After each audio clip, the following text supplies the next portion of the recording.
During the flight, the captain poured vodka into his drink and downed it in one go, then returned to the cockpit seat and fell asleep. But this flight would become the nightmare of his life. Before takeoff, heavy rain poured down on the airport. Captain Whip had not only been drinking the night before, but had also barely slept. To stay alert, he took prohibited substances and then boarded the plane. His action of using an oxygen mask to stay alert shocked the co-pilot. Seeing his strange behavior and the strong smell of alcohol on him, the co-pilot asked if he was okay. Whip, however, acted calm and collected. Then he taxied the plane onto the runway, ready for takeoff. Like a video game, right? Oh, nothing like a little 30-knot crosswind to exercise the old stinker muscle.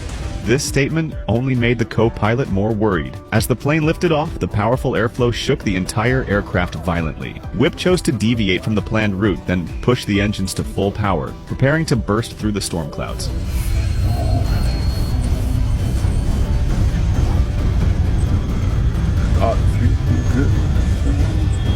The co-pilot was now completely at a loss. As Whip pushed the thrust to maximum, the engines roared violently.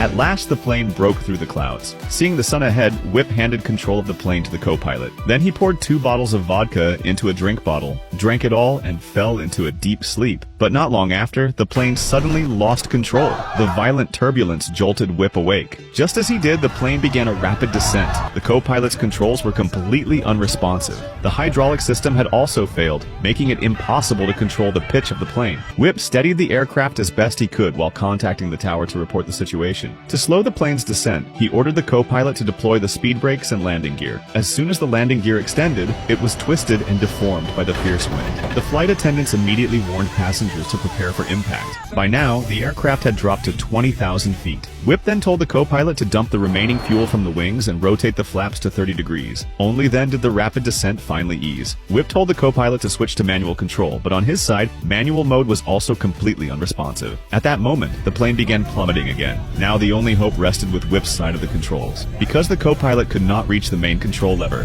Whip called a flight attendant over. With her help, Whip finally gained full control of the aircraft.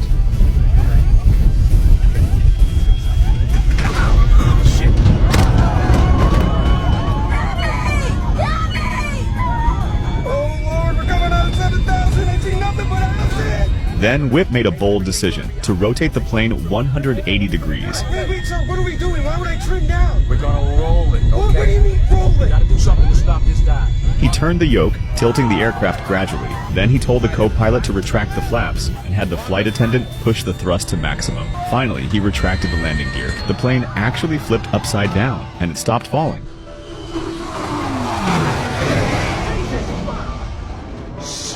But the crisis was far from over. There was no fuel left to reach an airport and the engines were failing. Whip had no choice but to decide instantly to attempt an emergency landing in an open field ahead. Under their control, the plane rolled back over. It began gliding forward. Up ahead was a stretch of open ground. Whip did everything he could to avoid a lone church standing in the way, but a collision still occurred.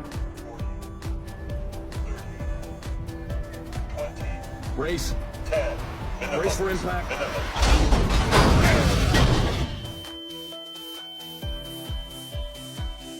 When the captain woke up again, he found the news playing footage of the crash. The airline's representative told him that out of 102 people on board, 96 had survived. It was his handling of the plane that saved them from the hands of death. The media reported widely on the story, hailing him as a national hero. When Whip was discharged from the hospital and returned home, the first thing he did was pour out all the alcohol in his house. He believed the accident was caused by his drinking, so he decided to quit alcohol completely. But trouble soon arrived. The airline's lawyer told Whip that during his hospitalization, the hospital had taken blood samples from every crew member. The results showed that Whip's blood alcohol content was over the legal limit, already at the level of drunk driving. If it was proven that his intoxication was related to the crash, he would be charged with involuntary manslaughter and face life imprisonment.